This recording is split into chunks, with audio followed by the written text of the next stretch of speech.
خان نے جس طرح سے پتے لگائے ہیں، جو خان کی مخالف قوتیں ہیں، چاہے وہ سیاسی ہیں، بیوروکریٹک ہیں، عسکری ہیں، کوئی بھی جو ہے قوت، وہ اس وقت ایک طرح سے پریشانی کا شکار ہے۔ کے پی کے وزیر اعلیٰ علی امین گنڈا پور نے خاص طور پر ناک میں دم کر رکھا ہے۔ پنجاب حکومت نے، جو ہمیں ذرائع نے یہ بتایا کہ انہوں نے فیصلہ کیا ہے کابینہ کی میٹنگ میں کہ عمران خان کو باہر نہیں آنے دینا۔ بسم اللہ الرحمن الرحیم، السلام علیکم، میں سمیع ابراہیم ہوں۔ آپ ہمارا یوٹیوب اور فیس بک چینل دیکھ رہے ہیں۔ بڑی اہم پولیٹیکل ڈیولپمنٹس ہو رہی ہیں، اور خان نے جس طرح سے پتے لگائے ہیں، جو خان کی مخالف قوتیں ہیں، چاہے وہ سیاسی ہیں، بیوروکریٹک ہیں، عسکری ہیں، کوئی بھی جو ہے قوت، وہ اس وقت ایک طرح سے پریشانی کا شکار ہے۔ کے پی کے وزیر اعلیٰ علی امین گنڈا پور نے خاص طور پر ناک میں دم کر رکھا ہے، اور ایک تو انہوں نے وفاق کو بہت ہی ڈیفینسو پہ ڈال دیا ہے۔ کے پی کے کا بجٹ وفاقی بجٹ سے پہلے پیش کر کے انہوں نے یہ حکومت کو پیغام دے دیا ہے کہ اتنے پیسے ہمیں وفاق سے چاہیے۔ اور اس سے پہلے یہ ہوتا تھا کہ وفاقی بجٹ آتا تھا اور وہ ایک صوبوں کے لیے اس میں مختص کر دی جاتی تھی اماؤنٹ، پھر اس میں سے اس بات سے قطع نظر کہ کس صوبے کی کیا ضرورت ہے اس کو پیسے دیے جاتے تھے، اور خاص طور پر اگر صوبائی حکومت وفاقی حکومت کی مخالف سیاسی جماعت کی ہے تو پھر تو اب بھول ہی جائیں۔ تو اس کا حل یہ نکالا علی امین گنڈا پور نے کہ انہوں نے اپنے صوبے کا بجٹ پہلے دے دیا، وفاق کو انہوں نے پہلے بتا دیا، اور اس وقت وفاق سے 1500 ارب روپیہ انہوں نے لینا بھی ہے کے پی نے، وہ واجب الادا ہے۔ تو جو پیسے چاہیے کے پی کے کو، اگر وفاق وہ پیسے نہیں دیتا تو اس پر پھر علی امین گنڈا پور نے کہا ہے کہ 15 دنوں کے اندر آپ دیکھ لیں گے کہ صوبائی خود مختاری کیا ہوتی ہے۔ اور ہمیں اس کی ایک مثال اور ایک جھلک نظر آئی ہے کہ پشاور میں جہاں پر غیر اعلانیہ لوڈ شیڈنگ ہو رہی تھی، وہاں پر ایم پی اے فضل صاحب گئے ہیں گروپس کو لے کر، لوگ ساتھ تھے، اور انہوں نے وہاں پر دروازے کھول کے زبردستی بجلی آن کر دی ہے۔ کے پی میں جہاں جہاں بھی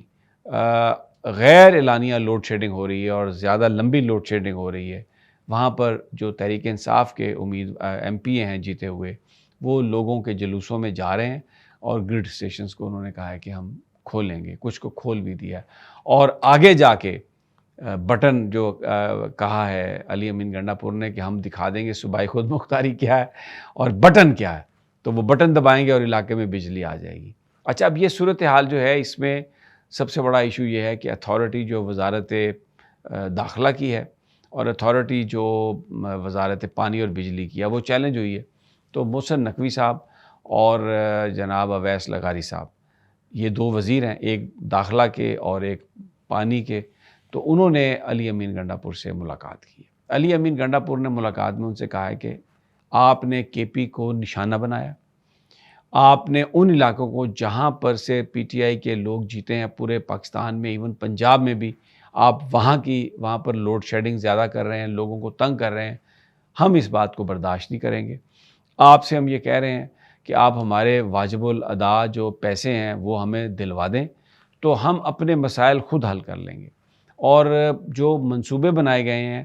علی امین گنڈا پور ذاتی طور پر جن چیزوں کو دیکھ رہے ہیں عمران خان کی ہدایت پر، اس میں ٹورزم پر زیادہ توجہ ہے۔ یہ تھوڑا طویل المدت ہوتے ہیں پروجیکٹس، لیکن اگر انفراسٹرکچر بن جائے، لوگوں کے لیے ہوٹل قائم ہوں، لوگوں کو فیسلٹیز ہوں، تو جتنا ٹورزم کے پی میں جا رہا ہے، اگلے 2 سال میں کے پی اپنی آمدنی اتنی کر سکتا ہے ٹورزم سے کہ اس کو وفاق کی کسی مدد کی ضرورت نہیں رہے گی۔ اور اس حوالے سے آپ سب لوگ جو میری آپ بات سن رہے ہیں، آپ گرمیوں میں جاتے ہیں، سوات جاتے ہیں، آگے جاتے ہیں، گلگت بلتستان کی طرف ٹریول کرتے ہیں، تو آپ وہاں پر یعنی بندوں کو ہوٹل کا کمرہ تو دور کی بات ہے، سڑک پر آپ جا رہے ہیں اور اگر آپ نے ٹوائلٹ یوز کرنی ہے، آپ نے واش روم یوز کرنا ہے، وہ نہیں ملتا۔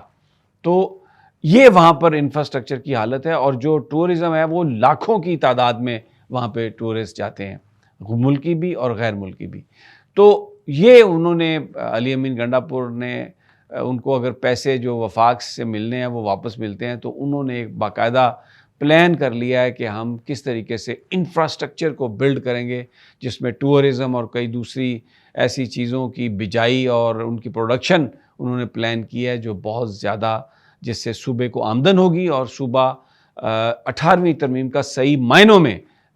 وہ اٹھا سکے گا، فائدہ اٹھا سکے گا۔ دوسرا، انہوں نے جو دھمکی دی تھی کہ اگر آپ نے SIFC کی میٹنگ میں مجھے نہیں بلایا اور KPK کے چیف سیکرٹری کو اگر آپ نے بلایا تو جو بھی آپ فیصلہ کریں گے وہ ہم تسلیم نہیں کریں گے۔ انہوں نے کہا یاد رکھیے وہ صوبہ ہے جس میں معدنیات بہت زیادہ ہیں، تو اگر ان کا سودا کرنا ہے تو جو الیکٹڈ گورنمنٹ ہے، جو لوگوں کا نمائندہ ہے KPK، اس سے بات کیے بغیر اگر آپ نے کچھ کرنے کی کوشش کی تو کچھ نہیں ہو سکتا۔ تو یہ ایک ایسی چیز تھی جو کامیاب نظر آئی۔ اچھا، اب ذرا SIFC کی میٹنگ، یہ بہت سینسٹیو ہے کچھ لوگوں کے لیے، حکومت کے لیے بھی بہت سینسٹیو ہے، بڑی باتیں کرتے ہیں کہ نا نا نا نا SIFC کے بارے میں کچھ نہ کہیں، یہ تو بڑا زبردست برین چائلڈ ہے اور یہ جناب بڑی بات ہے۔ لیکن شہباز رانا ایک صحافی ہیں، بڑے انٹیگریٹی والے صحافی ہیں، انہوں نے بتایا کہ پچھلے 50 سال میں جو فورن انویسٹمنٹ تھی اس سے لوئسٹ فورن انویسٹمنٹ پاکستان میں ہوئی ہے۔ تو بیسیکلی جو SIFC کی پرفارمنس ہے وہ زیرو ہے، کوئی پرفارمنس نہیں ہے سوائے MOUs کے، بیانوں کے، اجلاسوں کے اور تڑیوں کے اور ایسے روزی بیان کہ جی ایسی اتنی آ رہی ہے انویسٹمنٹ۔ تو اب جیسے جب شہباز رانا کی یہ خبر آئی تو فوراً ہی UAE کا دورہ رکھ لیا، اور UAE کے دورے کے بعد کہ جی $10 بلین آ رہے ہیں UAE سے،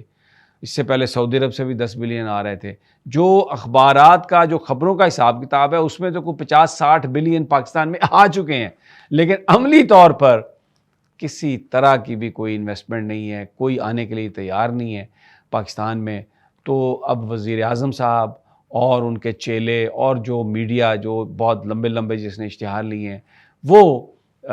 خبروں کے ذریعے لوگوں کو یہ بتانے کی کوشش کر رہا ہے کہ SIFC ایک بہت زبردست انیشیٹو تھا اور اس کی بڑی کامیابی ہوئی ہے۔ شرکاء بھی جو ویڈیو آئی گئی ہے، چلائی گئی ہے، میڈیا کو دی گئی ہے، شرکاء بھی بڑے اس میں بڑے ان کے چہرے جو تھے وہ بڑے سوچ رہے تھے، ایسا لگ رہا تھا، تفکر میں تھے، اور کوئی باڈی لینگویج کوئی بہت ایزی نہیں تھی سب کی، جو بھی اس میں پارٹیسپینٹس تھے۔ اور علی امین گنڈا پور جو ہے وہ تو پھر بیٹھے ہوئے تھے اپنی مونچھوں کو اور یہ سب بال وال کر کے، اور جب وہ یوں دیکھتے تھے تو چمک نکلتی تھی۔ تو ایک اس ویڈیو میں بہت سارے جو شرکاء تھے وہ بڑے ہمیں پریشان نظر آئے۔ اب جناب عمران خان کی رہائی کے حوالے سے یہ بڑا امپورٹنٹ نقطہ ہے، پورا پاکستان سوال کر رہا ہے، اوورسیز پاکستانی سوال کر رہے ہیں۔ اب اگر ٹیوزڈے کو جو سائفر کیس ہے اس میں خان صاحب بری ہو جاتے ہیں، اور 29 کو عدت میں نکاح کا کیس، تو جیل سے وہ باہر ہوں گے۔ شاہ محمود قریشی تو اصولی طور پہ انہیں باہر آ جانا چاہیے ٹیوزڈے کو۔ اب پنجاب حکومت نے، جو ہمیں ذرائع نے یہ بتایا کہ انہوں نے فیصلہ کیا ہے کابینہ کی میٹنگ میں کہ عمران خان کو باہر نہیں آنے دینا، تو اگر ان کے مقدمات ان کے حق میں ہو گئے تو یہ MPO کا حوالہ لیں گے، مینٹیننس آف پبلک آرڈر، کیونکہ اور اس میں بہانہ یہ بنائیں گے کہ عمران خان اور ان کی جماعت نے جلسوں کا ایک پلان اناؤنس کر دیا ہے، اس سے ملک میں کشیدگی ہوگی، ملک میں انارکی ہوگی، تو جناب ان کو گرفتاری کا ان کا پورا انہوں نے بندوبست کیا ہوا ہے۔ اب جہاں میں ٹائم ختم ہونے والا ہے، لیکن میں سرگودا کے حوالے سے بات کروں گا۔ وہاں پر کل بہت صورتحال خراب تھی اور ایک ہلاکت کی بھی اطلاع ہے۔ کرسچنز اور مسلمانوں کے بیچ میں وہاں پر ہنگامے ہوئے، اور یہ ہنگامے بیسیکلی تو جیسے اینڈ پہ ہوتا ہے ذاتی دشمنی اس کی بنیاد تھی، لیکن مذہب کارڈ کو استعمال کیا گیا۔ ویسے تو ہماری جو پولیس ہے اس کی کارکردگی کو بہت اچھی نہیں ہوتی، لیکن میں سرگودا پولیس جو ہے ان کے جو DPO ہیں وہ ٹائم پر پہنچ گئے اور بہت زیادہ نقصان نہیں ہوا۔ سلمان معظم ہمارے جو وہاں پہ ایک مقامی جرنلسٹ ہیں، میری ان سے بڑی تفصیلاً بات ہوئی، تو اس میں ایک DSP صاحب کا انہوں نے ذکر کیا اور پھر DPO صاحب کا، اور اس کے علاوہ جو لوگ ہیں مسلمانوں نے، کچھ لوگ آپ کو پتہ ہے غصے میں آ جاتے ہیں، انہوں نے وہ سب کچھ کیا، لیکن پولیس نے، سپاہیوں نے، اور پھر علاقے میں جو علماء دین ہیں انہوں نے جس طریقے سے اس معاملے کو فوری طور پر اس پر توجہ کی، تو اس کو بیشتر اس کے کہ جڑاں والا ٹائپ واقعات ہوتے اس کو روک لیا گیا، لیکن جو ہوا وہ بھی نہیں ہونا چاہیے تھا۔ جو منورٹیز ہیں یہ بھی اتنی پاکستانی ہیں جتنے ہم پاکستانی ہیں، اور ہمارا دین یہ کہتا ہے کہ دین پر کوئی جبر نہیں ہے، جس کا جو بھی دین ہے اس کو اجازت ہے کیسے اپنے دین کے مطابق وہ زندگی گزارے، کسی کے دین کی توہین نہیں کرنی چاہیے، الہامی کتابوں کی توہین نہیں کرنی چاہیے، لیکن اگر کوئی الزام لگتا ہے تو اس کی پہلے تحقیق کر لینی چاہیے۔ یہ ذاتی، میں اس پہ اب جاتا نہیں ہوں، جو مجھے اطلاعات ملی ہیں یا کوئی ذاتی معاملات تھے اور اس کو مذہبی رنگ دینے کی کوشش کی گئی یا اتفاقاً اس وقت یہ معاملہ چل گیا، لیکن بہرحال ایک ہلاکت کی تو اطلاع ہے، لیکن اللہ تعالیٰ جو دنیا سے چلا گیا اس کے لواحقین کو صبر کرنے کی توفیق دے، اور انتظامیہ کو تیار رہنا چاہیے اس طرح کے واقعات کو روکنے کے لیے۔ ابھی سرگودا کی انتظامیہ نے خاصا بہتر کام کیا، آئی مسٹ سے دیٹ، جن لوگوں نے یہ کام کیا وہ تعریف کے محترف بھی ہیں۔ اجازت دیجیے اگلی ویڈیو تک، اللہ نگہبان۔